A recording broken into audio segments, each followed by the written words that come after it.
Flintstones and the Jetsons, Issue 8. The title makes me worry that it's going to completely rip off an episode of Xena, so I'm glad I never saw the show because it'll keep me from being bored by the plot. Judy watches that show and wants to be strong and independent like Xena, and fight injustice. And Elroy's smart enough to point out that she's got no injustice to fight. She hears George complain and rushes to his side wanting to help. This could be great for her. I'll take nearly anything to make her have more of a personality. George is upset that his new shoes are too tight. Judy wonders if going outside will get her to find some greedy warlords attacking a village or a rampaging Cyclops when she should know she'd only find those on alien planets, and wouldn't be able to handle those without a gun anyway. But somehow she's staying in the city.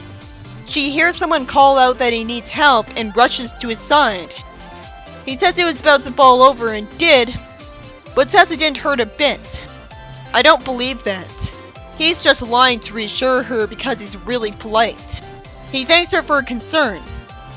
Judy gets excited to tell someone to let go of a guy who's gotten a hold under his arm. She's so excited to be like Xena she somehow forgot her lack of combat ability. This would only make sense if she already took martial arts lessons. She gets told they're actors rehearsing for Xena. Then why would they do it out in the open in a field in the city where anyone could interrupt them? This would only make sense if they were merely prospective actors who hoped to get hired for theater and never were. Spacely wastes time asking George if he finished doing boring work for him. It'd be more interesting to see a background showing him doing said work. Spacely tells him good job, and then says he needs to yell at him, but he's giving him nothing to yell at him about. It's so nice of him to not yell at him for this then. He tells him to do a report and have it by tomorrow morning. It's almost funny to see him think that tonight he'll sneak into his house and steal his report to give himself something to yell at him about.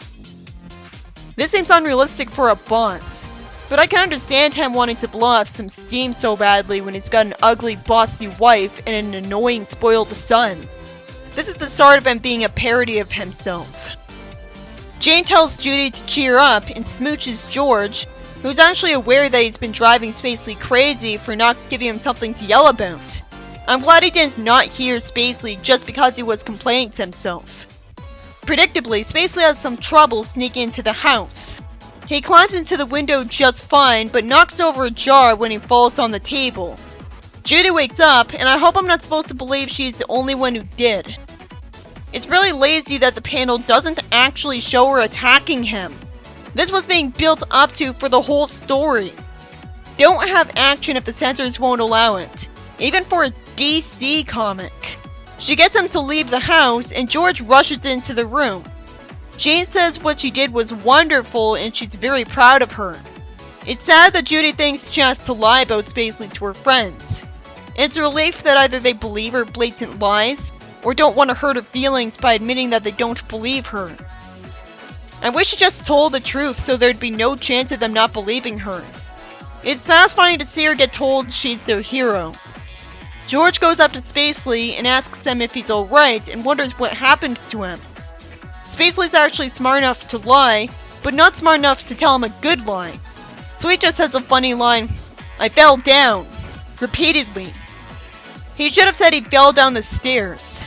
If his lie's too blatant, it's just gonna increase the odds of people assuming his wife hurt him. He yells at him to get back to work, and he ends the story realizing he doesn't need a good excuse to yell at him because he's a jerk. He'd have already known that.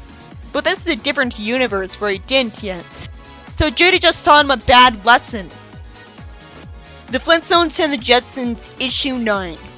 It starts with a bank being robbed off screen by Molly Alloy, a robber robot that's a Rosie model, which points out why maybe it wouldn't be realistic for there to be tons of other robots identical to one, because all of them could become suspects of a crime their sibling did. She's not the best at naming herself, because if she's going for a rhyming thing, she failed. We see Rosie standing in front of a machine with robot hands that automatically function as a rug beater. This is better than the show's first episode where she dealt with the rug herself and somehow coughed because of the dust. So it's another example of why not being faithful to source material is a good thing. She gives Jane the answer to a crossword puzzle and she's thankful for it. For once, Jane shows a new personality trait. Shouldn't she just be embarrassed instead of calling her lifesaver because there's nothing for her to be proud of here? Rosie says she doesn't like to help her cheat, and complains that it loosens her morality nuts. Somehow, Jane says to her that asking her isn't cheating, and it's like asking a computer. Jane's always the one telling George she's more than a machine, and is like family. This is out of character for her. Rosie leaves, with Jane being worried that she offended her.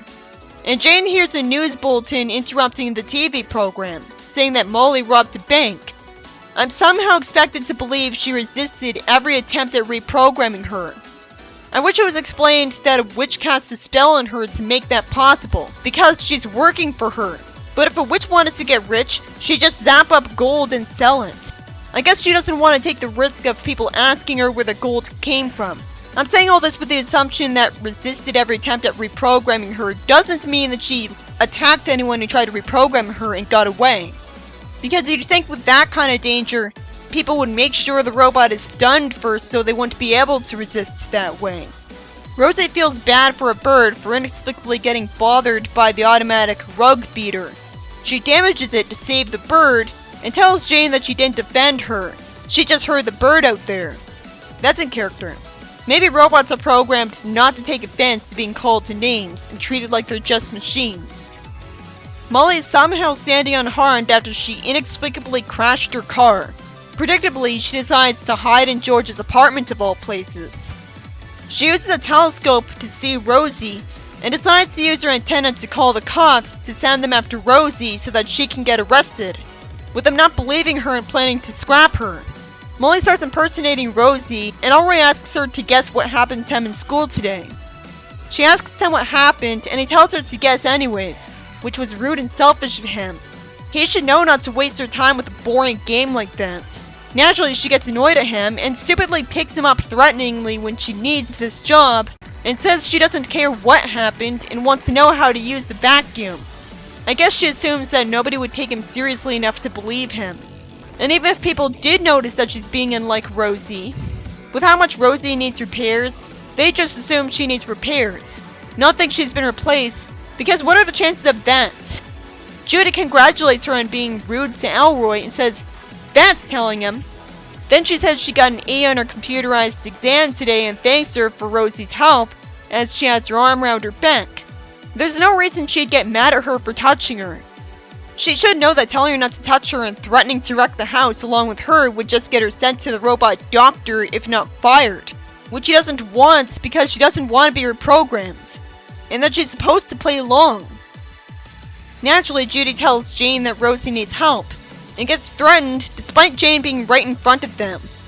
I'm wondering what happened to the vacuum too. Why does she have torn it apart when she needs it? It's smart of Jane to just tell Rosie to make dinner to get her to leave them alone. Eventually, she and George somehow see Molly try to put Astro in the microwave when it's obvious he wouldn't fit. Anyone would know that's not how you make a hot dog. So she's an insane robot, like in Futurama. I wish I knew how she turned out like this, because it's pretty impossible. At least explain that she's a victim of a computer virus. I don't know why people make those, but they do, so it would be believable. Jane tells her cheerfully to sit down and relax on the chair. George offers her a newspaper and sees the newspaper. Out of complete nowhere, somehow Rosie's able to ask him for help from the newspaper photo, because somehow it's actually a live video feed of her being transmitted directly to him. Because I guess she requested that of the cops and somehow they agreed to it. Maybe because they thought there was no way George could free her. Molly, probably assuming there's no more point in hiding it because she was too different from Rosie, admits that she's Molly, when she could have just thought threatening them would be enough to keep them from getting her to the robot doctor. She says she's not one to be treated like dirt, and when Jane says she's one of the family, it's actually cathartic that she says, except you can buy her, sell her, or scrap her for parts. Jane jumps on her back and cleverly uses a dime to tighten up the morality nut on her head, and she drops George and is ashamed. So George drives the car to Rosie and Molly identifies herself, calling George and his family nice without proof of it. Rosie's just about to be scrapped when obviously people would check her memories to get evidence of what Molly did and find out she isn't her. Also, you'd think she'd have a different serial number from Molly. So it should be explained that they think Molly changed her serial number. But you'd think they would check the serial numbers of every Rosie unit to make sure there isn't a mix-up. George's family hugs Rosie. Jane tells Rosie she'll get her a quart of oil, and George is happy calling himself a hero for getting Molly destroyed, with no one caring about the fact that Molly is going to be punished despite her morality not being fixed. It'd be silly to scrap her after that. The Flintstones and the Jetsons, Issue 10. Elroy shows George his entry for the science fair. He tells him it looks impressive, and wants to put a big bowl of soup down when it's hogging the table. Why is it George holding the soup bowl and not Rosie? He spills it with no explanation for how that happened, and suddenly he looks weird and Elroy's surrounded by light, and somehow he says the experiment ruined his soup. And he sees a version of Jane with an eye patch, and George says Elroy needs discipline, and tells her to bring out the hypnotic eye. I'm assuming the science experiment was made with potion ingredients, because only magic could be responsible for this, just because soup was spilled. It's an engaging story. I don't know why anyone didn't like more sci-fi storylines in the later seasons. They're practically the only good episodes in the 80s seasons, and anything's better than a typical sitcom plot that wastes the potential of it being in the future. In the normal universe, there's an evil twin of Elroy with a buzz cut like Moose, who somehow responds to an apology with dumping a bowl of soup on George's head, rather than asking why his hair turned orange. So Elroy's invention being damaged isn't as bad as it could be, because rather than having the power to alter his whole universe, all it did was send him to another universe where his parents are evil. It's slightly more believable, but it's disappointing because the concept of evil counterparts isn't creative compared to what it looked like at first. Elroy gets made to stand in front of a giant hypnotic eye, and evil Jane says it's not working. Why would it not work? And why is she assuming this already? Why would it be made so that it can only work for a very specific individual, right down to examining what exact brain the person has, so the same DNA doesn't matter? Evil George tells his wife to stop talking, and she calls him an idiot. Other than the real Jane being subtle about this isn't any different. Then she tells evil Judy to kill him with a spear, when it should be obvious to any of them that its absence would be noticed and they'd get arrested for it, because they'd be the only suspects. Just because they're jerks in this world doesn't mean they should be idiots. Evil George says he thought his daughter was on his side. Why was she ever if her mother could get on her side with apparently no bribe? There's only a few panels for the normal universe, and they're nothing interesting, with evil Elroy just telling Jane that George is hiding from him, and wanting to share power over the family with her for some reason despite being evil. Why would Rosie look scary in this universe when she wouldn't be sold that way because she'd have no appeal? It has to be that evil Elroy changed her looks and made her okay with it. I shouldn't have to do all the work trying to have this make sense. She says there's a video call from evil George's boss who's scared of him and is hoping he'll come in for work eventually. He's given him so many raises this year that he's making more money than him, and he takes his sass without complaint. No boss would be like this. He would have fired him a long time ago. If he was this kind of a doormat, he might have quit just to avoid dealing with George. Then evil Judy hits him with a chair that breaks over his head. I guess she waited until now to avoid this being videotaped for the police. There's no way he'd still be conscious and able to fight her off after that. It'd be a serious injury unless she conveniently had a fake chair from wrestling arenas. George has the evil Elroy in a cage. I wish it got shown him getting in it, because that's important. He knows this isn't his Elroy, and even knows this is because of Elroy's experiment. Good. I always expected him to be written to think it was him to force more drama. Speaking of forced drama, there's no excuse for why the evil Elroy escapes the cage and jumps on Spacely, who had no excuse for coming to visit as far as I know. He should have done something to deserve this. Elroy says he has to fix his machine and is thankful the evil family is off fighting the family next door because that means they're gonna leave him alone. I don't know why they did that because the cops would have been sent after them.